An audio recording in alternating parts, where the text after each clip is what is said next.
नमस्कार, मैं हूं आपके साथ इस्तेक अहमद और आप देख रहे हैं आर्य न्यूज। रुक करेंगे इस वक्त खबरों की तरफ, जहां से एक खबर सामने आ रही है। पणजी से बड़ी खबर, पीएस श्रीधरन पिल्लई ने ली राज्यपाल पद की शपथ। गोवा के राज्यपाल के रूप में ली शपथ। मिजोरम के पूर्व राज्यपाल रह चुके हैं श्रीधरन। इस वक्त की बड़ी खबर, गोवा के राज्यपाल के रूप में ली है शपथ। उससे पहले मिजोरम के रह चुके हैं राज्यपाल, मिजोरम के पूर्व राज्यपाल रह चुके हैं श्रीधरन, जिसके बाद उन्होंने गोवा के राज्यपाल की शपथ ले ली है। आपको बता दें, पणजी से इस वक्त की बड़ी खबर, जहां पर राज्यपाल ने शपथ ली है और नए राज्यपाल पीएस श्रीधरन पिल्लई ने ली राज्यपाल की शपथ। और इससे पहले गोवा के राज्यपाल के रूप में ली शपथ, और इससे पहले मिजोरम में रह चुके हैं राज्यपाल श्रीधरन, जिसके बाद गोवा के राज्यपाल की शपथ ली है पीएस श्रीधरन ने। और पणजी से इस वक्त बड़ी खबर, जहां पर राज्यपाल की शपथ ली गई है। पीएस श्रीधरन पिल्लई ने राज्यपाल की शपथ ली है। इससे पहले मिजोरम में वो राज्यपाल रह चुके हैं। गोवा के राज्यपाल के रूप में उन्होंने शपथ ली है। और इससे पहले मिजोरम के पूर्व राज्यपाल रह चुके हैं श्रीधरन। इस वक्त पणजी से बड़ी खबर, जहां पर गोवा के राज्यपाल की शपथ ली है। पीएस श्रीधरन पिल्लई ने राज्यपाल की शपथ ली।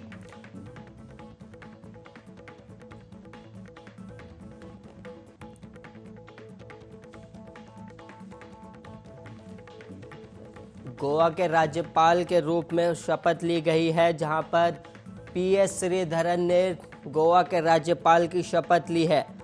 और इससे पहले मिजोरम के राज्यपाल रह चुके हैं श्रीधरन।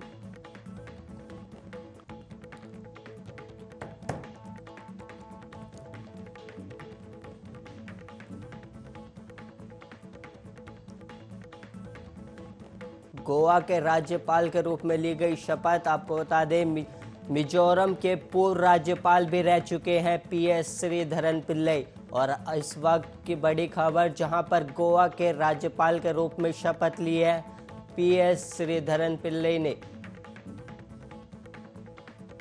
पीएस श्रीधरन पिल्लई ने राज्यपाल की शपथ ली है। आपको बता दें, गोवा के राज्यपाल के रूप में श्रीधरन ने शपथ ली है। और इससे पहले मिजोरम के पूर्व राज्यपाल रह चुके हैं श्रीधरन।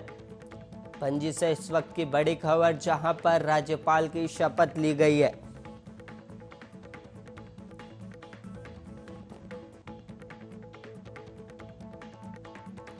और वहीं उत्तर प्रदेश के मुरादाबाद के हिंदू कॉलेज में परीक्षाएं शुरू।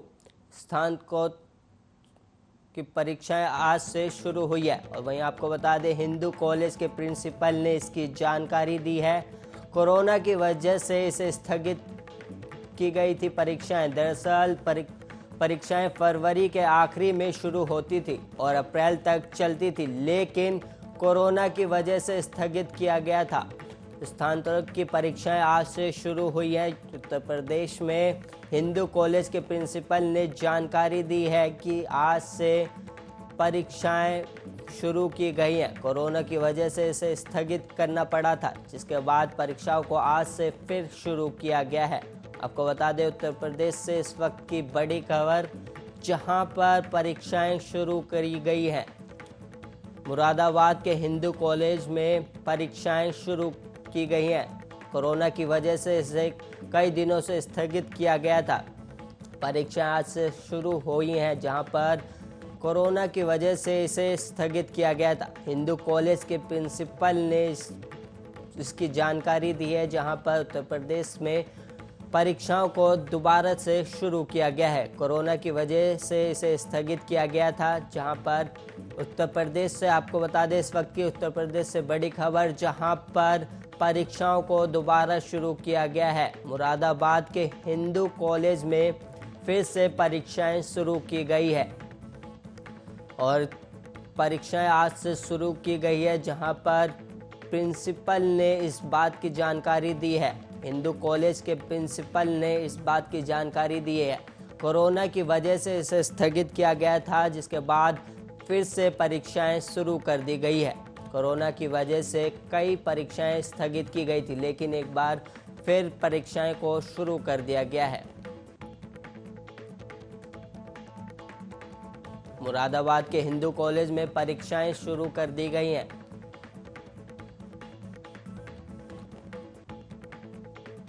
परीक्षाएं आज से शुरू हुई हैं, जिसके बाद हिंदू कॉलेज के प्रिंसिपल ने इस बात की जानकारी दी और कोरोना की वजह से इसे कई दिनों से स्थगित किया गया था, जिसके बाद आज फिर से परीक्षाओं को शुरू कर दिया गया है।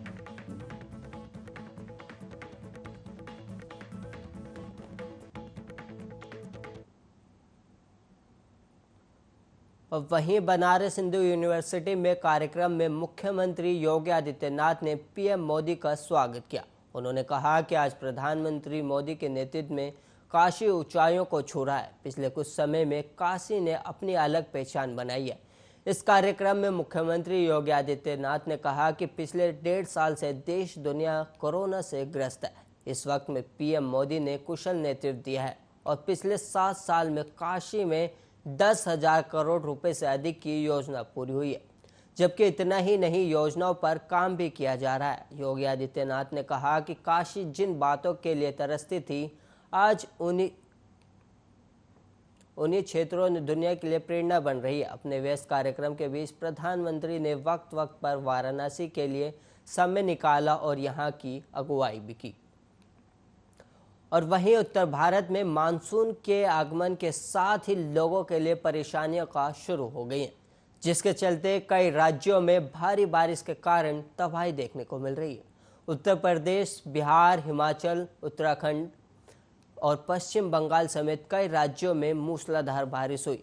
और आपको ग्राफिक्स के माध्यम से समझाते हैं कि भूस्खलन और बाढ़ के चलते लोगों को काफ़ी परेशानियों का सामना करना पड़ रहा है। हिमाचल प्रदेश के लिए ऑरेंज अलर्ट भी जारी कर दिया गया है और कांगड़ा में बादल फटने के बाद तबाही देखने को मिल रही है। कांगड़ में बादल फटने के बाद तबाही देखने को मिली है, जिसके बाद और वहीं दिल्ली में हल्की बारिश का सिलसिला जारी रहेगा। और वहीं आईएमडी ने 6 दिनों तक सामान्य बारिश होने का अनुमान भी जताया है और दिल्ली में 1 जून से अब तक 65.4 मिलीमीटर बारिश दर्ज की गई है। और वहीं राजस्थान के कोटा 12 सिरोही में वज्रपात की आशंका जताई गई है। सिरोही, सवाई माधोपुर, टोंक, बाड़मेर और वहीं उत्तर प्रदेश में हल्की से मध्यम बारिश रहेगी, जिसके बाद गुजरात में भी बाढ़ के हालात बने हुए हैं और हिमाचल प्रदेश और उत्तराखंड के कई इलाकों में लैंडस्लाइड, भूस्खलन और बाढ़ के चलते लोगों को यात्राएं स्थगित करनी पड़ी गई है। और वहीं समस्तीपुर में और शमशान घाट और कब्रिस्तान सब बाढ़ के पानी में डूबे हुए हैं। हिमाचल प्रदेश और उत्तराखंड के कई इलाकों में लैंडस्लाइड भी देखने को मिली है और वहीं भूस्खलन और बाढ़ के चलते लोगों को यात्राएं भी स्थगित करनी पड़ी गई है। और हिमाचल प्रदेश के लिए ऑरेंज अलर्ट भी जारी किया गया है। कांगड़ा में बादल फटने के बाद तबाही आई है और उसमें कई लोगों की मौत भी हुई है। इसमें पंजाबी सूफी सिंगर मनमीत सिंह भी थे, जिसमें बादल फटने के बाद मलबे के ढेर ने कई लोगों को गुम कर दिया है। अभी भी कई लोगों की तलाश जारी है। हालांकि कांगड़ा में जख्म अभी भरे नहीं है और खतरा अभी टला नहीं है। नदियों में उफान जारी है और बादलों की गड़गड़ाहट खौफ पैदा कर रही है। और वहीं मौसम विभाग ने मुंबई में भारी से बहुत भारी बारिश की चेतावनी भी जारी की है। विभाग के अनुसार मुंबई समेत आसपास के इलाकों में आज भारी बारिश हो सकती है। इसके साथ ही दोपहर 3:44 के करीब 4 मीटर तक ऊंचाई हाई टाइड आने की संभावना भी है। इसके मद्देनजर लोगों को समुद्र तट से दूर रहने की हिदायत दी गई है और साथ ही प्रशासन भी इस पर नज़र बनाए हुए है कि हाई टाइड से किसी प्रकार की दिक्कत ना हो। और वहीं आपको बता दें, दिल्ली में हल्की बारिश का सिलसिला जारी रहने वाला है और वहीं मौसम विभाग के मुताबिक राजधानी में अगले 6 दिनों तक सामान्य बारिश होने का अनुमान है। इसके बाद दिल्ली में झमाझम बारिश का सिलसिला शुरू होगा। दिल्ली में 1 जून से अब तक 5 अवधि में बारिश का सामान्य औसत। और वहीं कोरोना महामारी की वजह से लंबे समय से बंद स्कूल कॉलेजों को एक बार फिर खोलने की तैयारी चल रही है। और वहीं इस ग्राफिक के माध्यम से आपको समझाएं, महाराष्ट्र में स्कूल खोले गए हैं। कक्षा 8वीं से 12वीं के छात्रों के लिए आज से स्कूल खोल दिए गए हैं। और वहीं मध्य प्रदेश में 26 जुलाई से स्कूल खोले जाएंगे और 11वीं और 12वीं कक्षाओं की पढ़ाई शुरू की जाएगी। 50% क्षमता के साथ स्कूलों को खोला जाएगा। गुजरात में भी आज से कई स्कूलों को खोले गए हैं और 50% उपस्थिति के साथ फिर से स्कूल खोले गए हैं। सामाजिक दूरी का कड़ाई से पालन करना अनिवार्य कर दिया गया है और हरियाणा के सभी स्कूलों को खोलने के निर्देश जारी कर दिए गए हैं। और वहीं कक्षा 9वीं से 12वीं के लिए 16 जुलाई से स्कूल खुलेंगे और 6 से 8वीं के लिए 23 जुलाई से स्कूल खोलने का निर्णय लिया गया है। और वहीं अब बात करें, पुडुचेरी में भी स्कूल खोले जाने का फैसला लिया गया है और वहीं कक्षाओं को 16 जुलाई से फिर से शुरू करने का निर्देश जारी किया गया है और 9वीं से 12वीं तक की कक्षाओं को खोले जाने के भी निर्देश है। और वहीं उत्तर प्रदेश में उच्च प्राथमिक विद्यालयों को खोला गया है। शिक्षकों और कर्मचारियों के लिए स्कूल खोले गए हैं। छात्रों को अभी स्कूल आने की अनुमति नहीं है। महाराष्ट्र में खोले गए स्कूल, वहीं अब मध्य प्रदेश में भी 26 जुलाई से स्कूल खोलेंगे। मुख्यमंत्री शिवराज सिंह चौहान ने इसकी घोषणा करते हुए कहा कि अभी 11वीं और 12वीं कक्षाओं की पढ़ाई शुरू की जाएगी, वो भी 50% क्षमता के साथ। कोरोना की तीसरी लहर की आशंका है, लेकिन प्रदेश में वर्तमान में स्थिति नियंत्रण में है। ऐसे में मुख्यमंत्री ने कहा कि अगर स्थिति नियंत्रण में रहती है तो 15 अगस्त से क्रमबद्ध तरीके से 9वीं और 10वीं और फिर मिडिल और प्राइमरी कक्षाएं शुरू की जाएंगी। और वहीं गुजरात में भी कक्षा 12वीं के स्कूल, कॉलेज और तकनीकी संस्थान गुरुवार से 50% उपस्थिति के साथ फिर से खुल और इसी दौरान कोरोना वायरस प्रोटोकॉल का पालन करना अनिवार्य है। हालांकि शारीरिक उपस्थिति अनिवार्य नहीं है और अगर छात्रों को व्यक्तिगत रूप से उपस्थित होने के लिए कहा जाता है तो स्कूल, कॉलेजों और तकनीक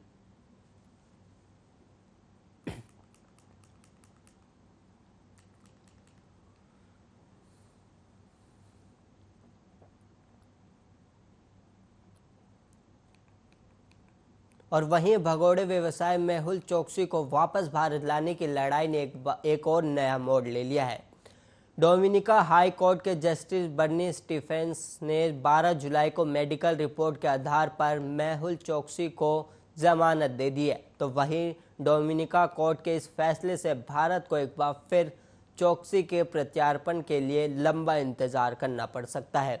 51 दिन हिरासत में रहने के बाद बुधवार को निजी विमान से द्वीप राष्ट्र पहुंचा, जहां पर पहले से ही एंटीगुआ और बारबुडा के विदेश मंत्रालय के प्रतिनिधि मौजूद थे।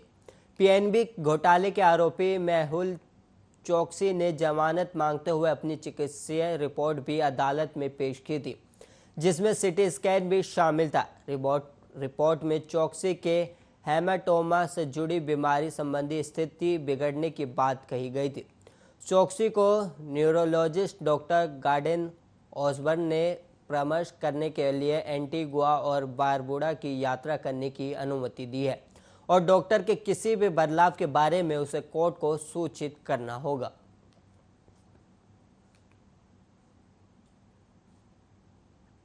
और वहीं केरल में जीका वायरस के मामले फिर बढ़ रहे हैं। राज्य में जीका वायरस के नए मामलों की पुष्टि हुई है। केरल के स्वास्थ्य मंत्री वीना जॉर्ज ने बताया कि राज्य में 5 और लोगों में जीका वायरस का पता चला है। इस 5 नए मामलों में अनायरा में 2 लोग, कुन्नुकुजीपट्टम और पूर्वी किले में 1 लोग जीका वायरस से संक्रमित पाए गए। इसके साथ राज्य में कुल 28 लोगों में जीका वायरस का पता चला है।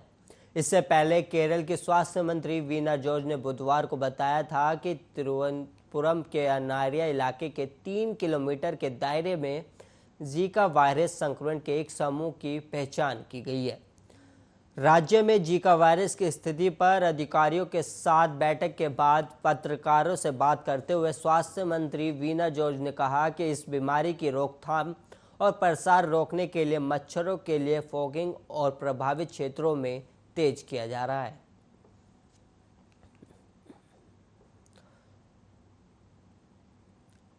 और वहीं लाखों केंद्रीय कर्मचारियों के लिए एक अच्छी खबर सामने आई है, जिसके चलते आज डीए में बढ़ोतरी का तोहफा मिल गया है।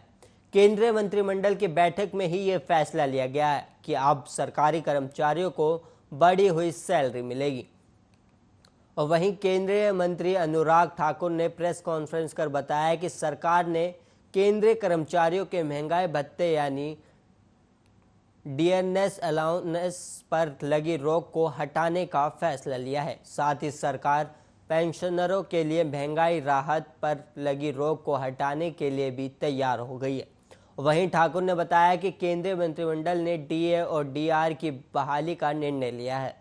उन्होंने बताया कि डीए की दर 17% थी, जिसमें 11% की वृद्धि हुई है, जिससे अब ये 28% हो जाएगी। और उन्होंने आगे बताया कि ये 1 जुलाई 2021 से लागू किया गया है। इस कदम से सरकार पर 34,400 करोड़ रुपए का बोझ पड़ने का अनुमान है।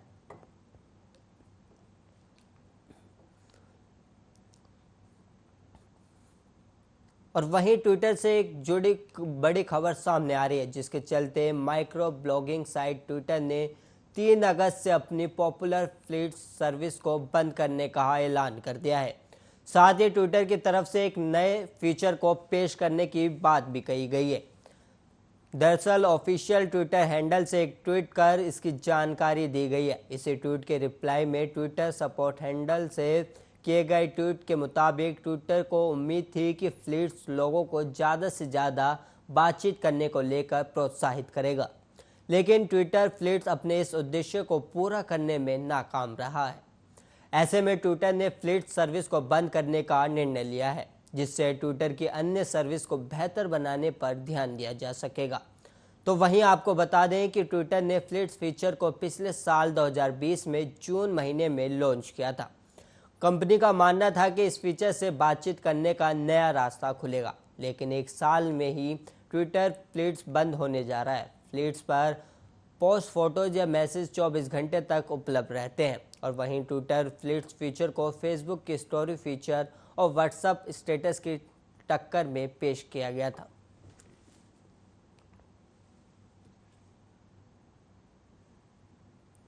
और वहीं भारतीय क्रिकेट टीम पर एक बार फिर से कोरोना संकट छा गया है। इंग्लैंड के खिलाफ शुरू होने वाली टेस्ट सीरीज से पहले ही टीम इंडिया के 2 प्लेयर्स कोरोना पॉजिटिव पाए गए हैं। बता दें कि वर्ल्ड टेस्ट चैंपियनशिप के बाद से ही टीम इंडिया ब्रेक पर चल रही है, और जो 2 प्लेयर्स कोरोना पॉजिटिव पाए गए हैं उनमें से एक रिकवर भी हो गया, जबकि दूसरे प्लेयर को जल्द ही टेस्ट किया जाएगा। दोनों ही खिलाड़ियों में कोरोना के लक्षण पाए गए हैं।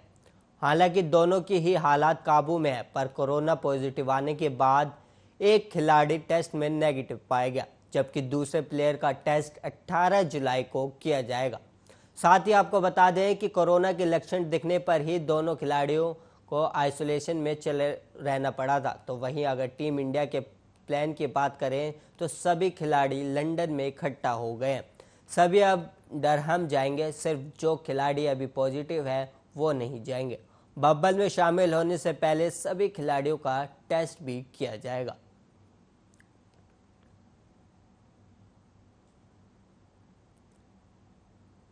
और वहीं कोरोना की तीसरी लहर की अगस्त-सितंबर में आने की आशंका जाहिर की जा रही है।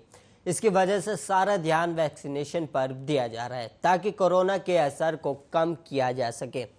भारत सरकार की साल के अंत तक सभी वयस्कों को वैक्सीनेट करने की योजना है। अब तक 39 करोड़ लोगों को वैक्सीन की खुराक दी जा चुकी है।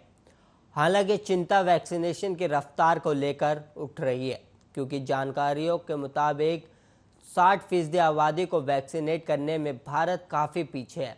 जानकारों की तरफ से कहा जा रहा है कि भारत में रोजाना 80 से 90 लाख लोगों को वैक्सीन लगाने की ज़रूरत है, जबकि औसत रूप से पिछले 7 दिनों में 39 लाख लोगों को वैक्सीन की डोज दी गई है।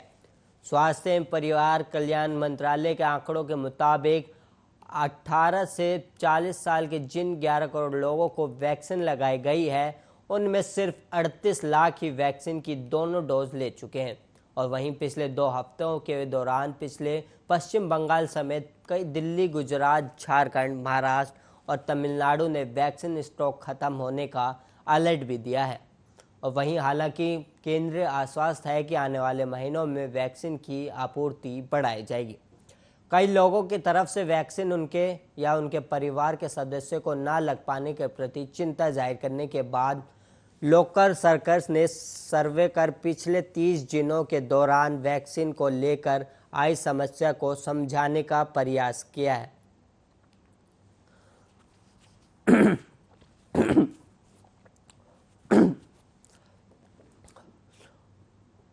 और वहीं सर्वे में 8,931 लोगों से उनकी प्रतिक्रिया ली गई है।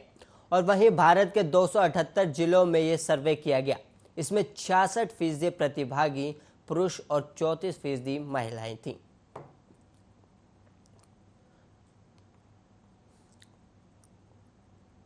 और वहीं देश में कोविड-19 महामारी की तीसरी लहर के बारे में वैज्ञानिकों द्वारा आशंका जताए जाने के बीच पश्चिम बंगाल सरकार ने जारी लॉकडाउन बुधवार को 30 जुलाई तक के लिए बढ़ा दिया है।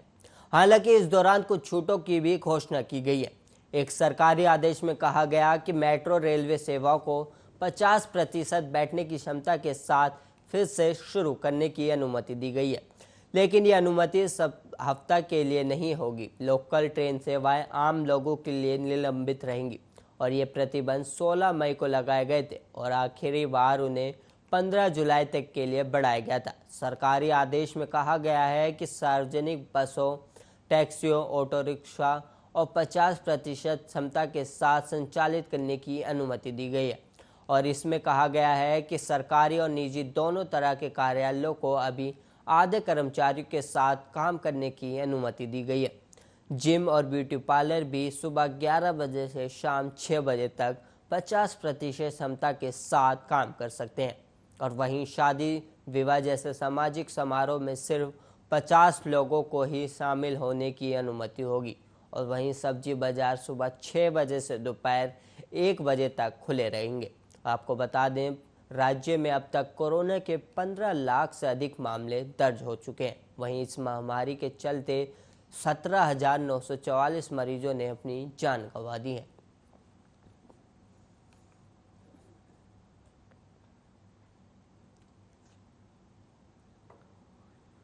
इस बुलेटिन में इतना ही। ऐसे ही तमाम खबरों के लिए आप देखते रहिए आर्या न्यूज़।